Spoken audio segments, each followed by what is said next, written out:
Bismillahirrahmanirrahim. Alhamdulillahi rabbil alamin. Wassalatu wassalamu ala ashrafil anbiya'i wal mursalin Sayyidina Muhammadin wa ala alihi wa sahbihi ajma'in. Amma ba'd. Qala al-imam Sya'rani radhiyallahu ta'ala anhu wa nafa'ana Allah bi'ulumihi bid-daraini amin. Syartul muridi shadiq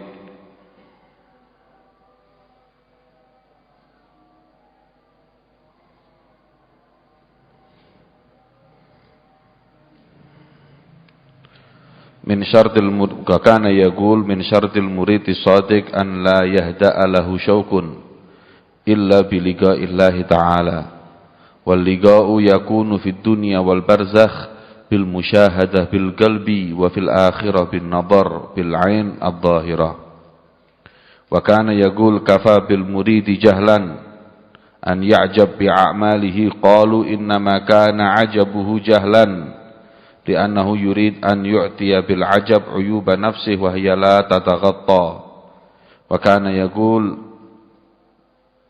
la yasduq al muridu fi iradatihi hatta yansalikha min sifati nafsihi ar-radiyah kulliha wa kana yaqul kullu muridin tahawana bi hudur majalisi dzikrillah kaslan aw lahwan bi hadithi dunya fala budda lahu an yakshifallahu ta'ala uyubahu ala lisani nafsih ila akhir maqala radhiyallahu ta'ala anhu.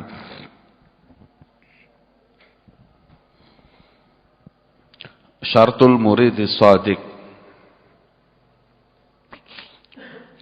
Beliau al-imam Sya'rani berkata, dan daripada syarat dikatakan seorang murid itu benar-benar murid apabila sudah terdapat dalam hatinya perasaan rindu untuk bertemu dengan Allah Subhanahu wa ta'ala, di mana pertemuan dengan Allah di dunia dan di barzakh dengan musyahadatul qalb, menyaksikan Allah dengan ainul basirah. Adapun apabila kelak nanti di akhirat memandang Allah dengan mata kepala atau bin nadhar bil aini dhahirah, maka itu seseorang yang terbuka mata batinnya, ainul basirahnya, pasti dia akan merasakan kerinduan kepada Allah Subhanahu wa ta'ala. Su'ilal Imam Ali bin Abi Thalib karramallahu wajhah, atarallaha ya Imam, apakah kau pernah melihat Allah? Kemudian beliau menjawab, kaifa a'bud ma la ara, bagaimana aku nyembah sesuatu yang tidak aku bisa melihatnya. Kaifa tara rabbak, bagaimana kau melihat Tuhanmu? Ara rabbi bi'ainil basirah, aku memandang Allah Subhanahu wa ta'ala dengan mata hatiku. Maka itu mata hati yang terbuka akan membuahkan syauq, kerinduan kepada Allah Subhanahu wa ta'ala untuk senantiasa memandang Allah Subhanahu wa ta'ala. Dan inilah yang disebut dengan maqamul ihsan, an ta'budallaha ka'annaka tarahu fa in lam takun tarahu fa innahu yarak. Maqam yang pertama yang disebut dengan maqamul musyahadah, an ta'budallaha ka'annaka tarahu, ay al musyahadah. Wa in lam takun tarahu fa innahu yarak, ay maqamul muraqabah. Ketika kita enggak mampu, kita mesti harus merasa dimuraqabahi, diawasi oleh Allah. Tapi ketika kita sudah merasa senantiasa diawasi oleh Allah hingga tersingkap dari hijab di hati kita dengan kerinduan yang begitu berat kepada Allah, seakan-akan hati kita itu memandang kepada Allah Subhanahu wa ta'ala. Dengannya inilah yang disebut dengan maqamul musyahadah. Seorang yang dalam maqam muraqabah musyahadah dan seorang murid mereka pernah suatu saat mendengar di Sewun ada jual namanya saktelbar. Saktelbar itu namanya makanan. Kemudian ketika orang yang mempunyai makom berbeda itu mendengar orang berjualan itu dengan makom yang mereka miliki, di mana yang satu adalah makom yang murid. Makomnya murid ketika mendengar saktelbar, beliau langsung mendengar dan mentafsirkan artinya adalah is'a tarabari. Saktelbari dibilang is'a tarabari. Is'a berupayalah, tara melihat, kau melihat, bari adalah al-khaliq. Kemudian seorang yang telah mencapai muraqabah mendengar hal tersebut mengatakan, bukan yang jelas, bukan sa'atul bari, tapi tadi yang aku dengar adalah sa'ah tarabari. Saatnya sekarang engkau menjumpai dan memandang Allah Subhanahu wa taala. Kemudian orang yang ketiga yang makamnya sudah paling tinggi, yaitu maqam musyahadah, yang sudah menikmati memandang Allah melalui ainul basirah, beliau berkata, bukan is'a tarabari atau sa'a tarabari, tapi yang kudengar adalah ma'ausa'a bari. Alangkah luasnya Allah Subhanahu wa taala. Maka itu seorang yang mengaku murid harus bisa merasakan rindu kepada Allah Subhanahu wa taala. Karena kerinduan itu obatnya cuma satu, yaitu liqa, bertemu.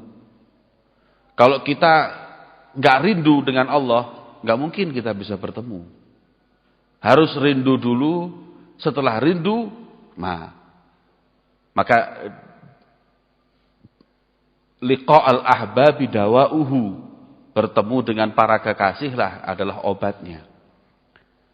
Dari itu beliau mengingatkan kepada kita, di dunia dan di barzakh kita harus merasa diawasi oleh Allah dan harus bisa rindu kepada Allah yang nanti akan membuahkan musyahadah, memandang Allah Subhanahu wa taala bi ainil basirah. Adapun kalau seseorang yang mengatakan mampu memandang Allah Subhanahu wa taala secara yaqadhah, maka itu hal yang mustahil. Dengan mata kepala enggak ada. Karena memandang kepada Allah itu bisa ilmul yakin, bisa ainul yakin, dan bisa hakul yakin. Dan yang bisa mencapai ainul yakin dan hakul yakin adalah Nabi kita Muhammad sallallahu alaihi wasallam, yang bisa mampu langsung melihat Allah Subhanahu wa taala. Kita cuma bisa ilmu yakin kalau Allah itu ada. Maka itu ilmu yakin. Seperti seseorang yang tahu Ka'bah itu ada. Yakin karena tawatur. Enggak ada orang yang berkata bohong. Maka ini kita berarti ilmu kita tentang Ka'bah ilmu yakin. Ya, la yatazalzal, atau tidak goncang dengan dengan gosip orang atau pengaruh orang atau taksir, tidak ada. Tapi ketika kita dapat kesempatan bisa umroh, langsung memandang Ka'bah, langsung makom kita naik dari ilmu yakin kepada ainul yakin langsung. Dan ketika kita menyentuh Ka'bah itu sendiri, makomnya nambah lagi hakul yakin. Dan makom yang telah Allah Subhanahu wa taala berikan kepada Nabi Muhammad sallallahu alaihi wasallam adalah makom hakul yakin, yaitu langsung berjumpa memandang kepada Allah Subhanahu wa taala fi lailatul mi'raj. Kemudian wa fil akhirah, adapun nanti di akhirat, nadhar ila wajhillah. Dan tidak ada kenikmatan di akhirat nanti yang lebih nikmat daripada memandang zat Allah. Wujuhu yawma idzin nadhirah ila rabbiha nadhirah. Wajah mereka ketika itu berseri-seri karena mata mereka memandang zat Allah Subhanahu wa taala. Tidak ada kenikmatan. Apa kenikmatan di dunia ini atau kenikmatan di akhirat yang lebih daripada kenikmatan memandang zat Allah? Enggak ada. Kalau kenikmatan di dunia ini, kata Abdul Aziz Dabbagh, nikmatnya di dunia ini yang bisa kita nikmati lebih dari kenikmatan surga adalah memandang Nabi Muhammad SAW. An-nazar ila Rasulillah yaqadhah. Ini kenikmatan di dunia yang menandingi kenikmatan surga. Karena surga diciptakan untuk beliau Nabi besar Muhammad SAW, maka memandang aslul jannah afdal daripada jannahnya. Kemudian yang kedua, kalau kenikmatan di akhirat adalah memandang zat Allah. Maka dikatakan oleh ulama, ya, wa ma maksuduhum jannatu adnin wala huril hisan walal khiyama siwa nadharil jalil fadha munahum fadha maksudun qaumil kirami. Mereka itu mau masuk surga bukan karena nikmatnya surga, jannatu adnin, wala huril hisan, bukan karena bidadarinya, walal khiyam, bukan karena kusur, siwa nadharil jalil, tujuan utama mereka adalah memandang zat Allah. Sayyidatuna Rabi al-Adawiyah ketika ditanya amatastaqina ilal jannah, kemudian beliau menjawab al-jar qablad dar. Saya enggak rindu dengan surganya dulu, tapi saya rindu dengan tetangganya, yaitu memandang zat Allah Subhanahu wa taala. Maka daripada itu tidak ada kenikmatan di akhirat seperti kenikmatan kita memandang zat Allah Subhanahu wa taala. Ya. Maka dikatakan oleh sebagian ulama, ma maksudunal hur walal qusur siwa kasfis sutur. Yang aku inginkan bukan bidadari, bukan kusur, tapi aku inginkan kasfis sutur, disingkapkan hijab untuk aku memandang zat Allah Subhanahu wa ta'ala. Kalau nanti di akhirat sudah jelas, kita akan mendapat kesempatan untuk memandang zat Allah Subhanahu wa ta'ala. Semoga mata kita semua tidak diharamkan oleh Allah Subhanahu wa ta'ala memandang zatnya dan memandang kekasihnya Nabi besar Muhammad sallallahu alaihi wa ala alihi wasallam. Wa kana yaqul kafa bil muridi jahlan. Cukup seorang murid itu disebut bodoh. An ya'jab bi a'malih, kalau dia sudah ujub, ta'ajjub dengan amalnya, heran sendiri dengan amalnya. Masya Allah anak ini ya. Kalau sudah ana hadza masyaallah dibanding fulan ana khair minhu, ana ahsan minhu, wa ana kita naudzubillah. Kalau sudah murid punya sifat ujub berarti dia bodoh. Wa inna makana ajabuhu jahlan li'annahu yurid an yu'ti bil ajab yuba nafsih wa hiya la tataghatta. Sebenarnya dia itu hanya ingin menutup aib yang pada dirinya, tapi aib itu enggak akan tertutup, pasti terbuka. Ujub hadza penyakit, khususnya para tulabul ilm, para ulama. Karena kalau sudah merasa dirinya punya ilmu, banyak manfaat, merasa dirinya baik, maka fulan dapat hidayah karena aku, fulan dapat hidayah karena aku, fulan hadza na'udzubillah hadza ujub. Ya, kan Imam Ahmad bin Hanbal fi waqtil ghargharah, ya, ketika dia waktu dalam keadaan apa? Sakaratul maut. Kemudian talamidnya, murid-murid beliau mengingatkan la ilaha illallah, la ilaha illallah. Lakin Imam Ahmad bin Hanbal berkata la. Murid-muridnya heran, ini Imam Ahmad ditalkini kok enggak mau ngomong la ilaha illallah, malah enggak. Setelah selesai daripada ghor-ghoroh tadi itu, belum sempat meninggal beliau sadar lagi.